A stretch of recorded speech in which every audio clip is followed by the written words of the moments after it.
नमस्कार, मेरा नाम श्री भाग्यश्री तालुकदार। नमस्कार, मेरा नाम श्री समिता लगा।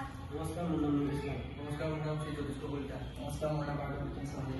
আজি আমাৰ প্ৰজেক্টটো হ'ল আত্মনিৰ্ভৰশীল ভাৰতৰ অন্তৰ্গত আমাৰ টপিকটো আৱৰ্জনাৰ পৰা সম্পত্তি মেটেকা শিল্প। অসমৰ প্ৰায়বোৰ প্ৰতিখন গাঁৱতে বহুতো সৰু বৰ জলাশয় আছে আৰু তাতে বহুতো মেটেকা পোৱা যায়।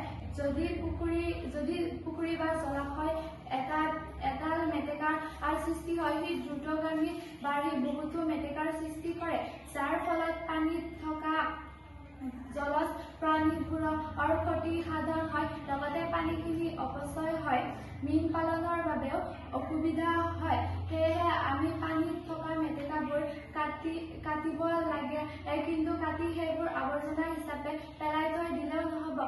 সেইবোৰ আমি উচিত কামত ব্যৱহাৰ কৰিব জানিব লাগিব।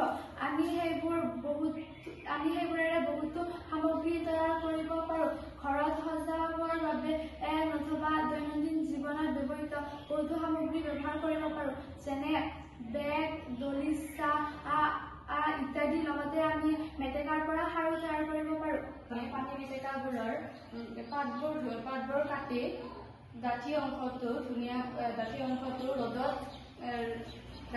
ৰ'দত ভালদৰে শুকাব দি কঠিন হোৱালৈ ৰাখিব লাগিব। পৰম্পৰাগত প্ৰযুক্তিৰ দক্ষ শিল্পীয়ে ইয়াক বেগ বা আন আকাৰ দিব। মেটেকা অৰ্থনৈতিক দিশত আমাৰ অঞ্চলৰ মানুহৰ বাবে অতি সহায়ক। উত্তৰ পূৰ্বাঞ্চলৰ কিছু লোকে ইয়াক হস্তশিল্পৰ কেঁচামাল বুলি ব্যৱহাৰ কৰি উপাৰ্জনৰ পথ উলিওৱাই আত্মনিৰ্ভৰশীল হোৱাত আগবাঢ়ি আহিছে।